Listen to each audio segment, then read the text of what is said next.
जब आपसे उसने दोस्ती की तो उसने क्या अपनी पहचान छुपाई थी कि मैं मुसलमान हूँ? हाँ, ये छुपाया था उसने, बाद में बताया कि मैं मुसलमान हूँ।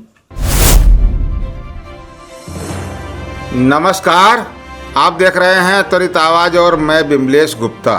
आज हम एक ऐसी खबर आपको दिखाने जा रहे हैं जिसने राजस्थान के जनपद व्यावर में हड़कंप मचा दिया है और वहां पर तहलका मचा हुआ है। क्या आप कल्पना कर सकते हैं कि एक मुस्लिम गैंग जिसने हिंदू बच्चियों को फंसाने का प्रयास किया और उन्हें तरह तरह के प्रलोभन दिए और धर्म परिवर्तन करने का दबाव डाला। ये कहानी सिर्फ एक अपराध की नहीं है बल्कि हमारे समाज की सुरक्षा और नैतिकता पर गंभीर सवाल खड़ा करती है। वहीं इन मुस्लिम आरोपियों ने बच्चियों को धमकाया, उन्हें बुर्का पहनने के लिए मजबूर किया और यहाँ तक कि धर्मांतरण के लिए उनका ब्रेन वॉश करने की कोशिश की। पीड़िता ने बताया कि उसे कैसे प्रताड़ित किया गया, उसके हाथ पर ब्लेड से कट भी लगाए गए। अब आपको क्या पता है कि इन आरोपियों ने कहा था कि ब्राह्मण की बेटी को 20 लाख में, वनिया और ठाकुर की बेटी को 15 लाख में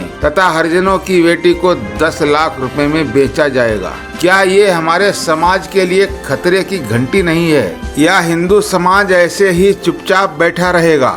हालांकि पुलिस ने सक्रियता दिखाई और इस गैंग के 5 सदस्यों को गिरफ्तार किया गया है, लेकिन क्या ये मामला यहीं खत्म होगा? क्या हमारी बेटियां सुरक्षित हैं? एक तरफ उधर गैंगवार चल रहे हैं, उन्हें ट्रेनिंग दी जा रही है कि कैसे हिंदू लड़कियों को, हिंदू बेटियों को फंसाया जाए, उन्हें लव जिहाद में उनका ट्रैक किया जाए, उनका धर्मांतरण करके उनसे शादियां की जाएं, उनसे अधिक बच्चे पैदा किए जाएं और सनातन धर्म हिंदू समाज सोया हुआ है। ऐसा ही 1992 में अजमेर में हुआ था, जहां पर सैकड़ों स्कूली बालिकाओं के साथ सामूहिक बलात्कार किए गए थे। वैसा ही एक व्यवहार में चल रहा है। यहाँ पर भी कई गैंग सक्रिय हैं जिन्हें पीछे से मदद मिलती है, आर्थिक सहायता मिलती है, उन्हें बाइकें उपलब्ध कराई जाती हैं, उन्हें गाड़ियां उपलब्ध कराई जाती हैं कि किसी न किसी तरीके से हिंदू सनातन धर्म की बेटियों को अपने लव जिहाद में फंसाओ,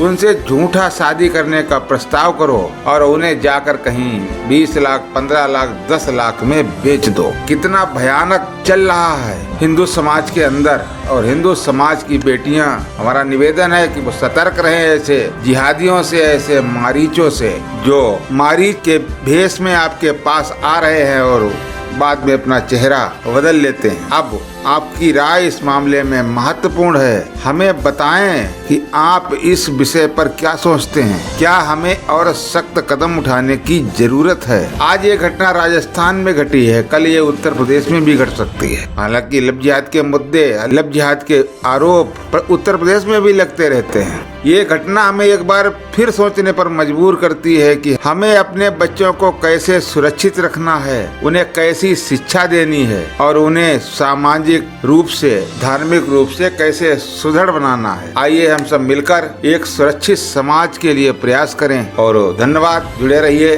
आप हमारे साथ ऐसे ही महत्वपूर्ण मुद्दों पर और ऐसी ही महत्वपूर्ण खबरों के लिए। जब आपसे उसने दोस्ती की तो उसने क्या अपनी पहचान छुपाई थी कि मैं मुसलमान हूँ? हाँ, ये छुपाया था उसने, बाद में बताया कि मैं मुसलमान हूँ।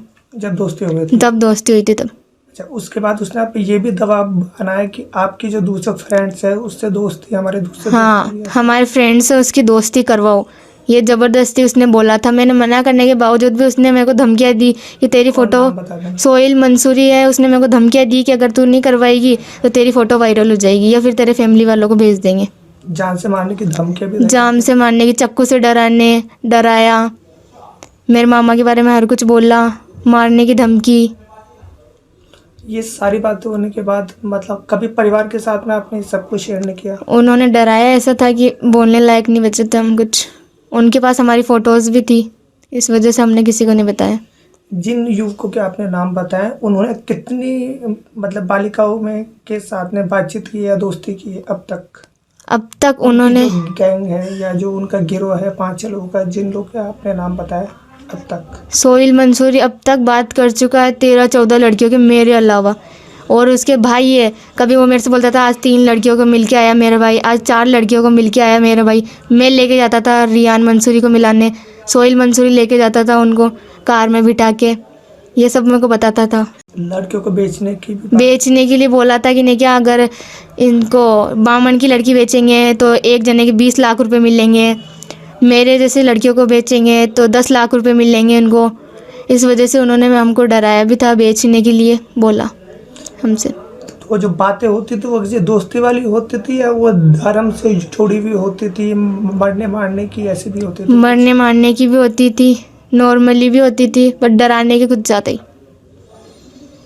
तो जो डर वाली बात है उसके बाद आप लोगों के व्यवहार में, स्कूल आने जाने में क्या कुछ दिक्कतें वगैरह हुई होगी आपको? स्कूल के पीछे रोज़ मना करने के बावजूद भी वापस आना, उनको मना करने कि तुम यहाँ पे नहीं आओगे, फिर भी ज़बरदस्ती आना, हमारे फैमिली वालों की आंखों के सामने ओस करके आना, ये उनकी तो आपकी कुछ आदत। फोटो वीडियो थी उनके पास? उनके पास, जिससे हम डरते थे, इस वजह से हमने किसी को कुछ भी नहीं बोला। आपके साथ आपकी जो और भी क्लास के Friend है। स्टूडेंट है वो कितनी है लगभग जो उन लोगों से बातचीत थे, उनके कांटेक्ट में थी 5 हमारे क्लास की, अभी तक? क्या और भी हो सकती है? और भी हो सकती है।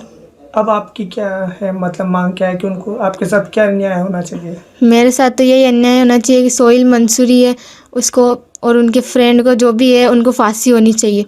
आपकी शुरुआत कहाँ से हुई थी? मतलब जो समाज विशेष के लोग थे उन्होंने आपसे दोस्ती कैसे की थी? दोस्ती मतलब जहाँ स्कूल जाते थे उस टाइम में सोहेल मंसूरी नाम का लड़का है जो मेरे से बात करता था, वो हमारा पीछा करता था स्कूल के टाइम, नाइट में, घर के टाइम, दोनों टाइम हमारा रोज़ पीछा करता था डेली। उसके बाद उसने चिट्ठियाँ फेंकना शुरू कर दिया, फिर उन्होंने कहा कि चिट्ठियाँ लो, बात करनी है। फिर हमने बाद में बात करने के बाद हमें पता चला है कि ये मोमडन है, पहले पता नहीं था। उसके बाद बात करी हमने, फिर बात चलती रही डेली, फिर कभी वो कुछ देता, कभी वो कुछ देता। फिर हमारे घर वालों को एक दिन पता चल गया था, उसके बाद में उसने एक छोटा मोबाइल दिया हमें बात करने के लिए कि इससे बात कर, चलाना, लाके देना, सब उसने ही किया, सोहेल मंसूरी ने और उसके दोस्तों ने।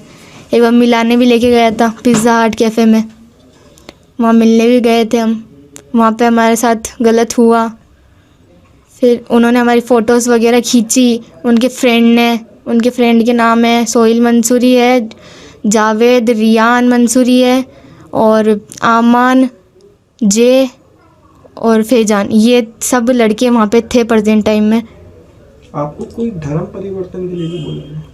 हाँ, मुझे बोला है कि नहीं क्या बुर्खा पहनना है तो पहनना ही है, और इनके 5 नमाज होती है पूरे दिन भर में, तो नमाज का मेरे को सिखाया। और मेरे को उसके रोज़े के लिए बोला, अगले महीने में रोज़े 14 को और 27 को मेन रोज़े कैसे करने, कैसे नहीं करने, ये सब रोज़े के बारे में उन्हें बताया। मुझे धमकियाँ भी देता था और मेरे चीरे भी लगाए उसने।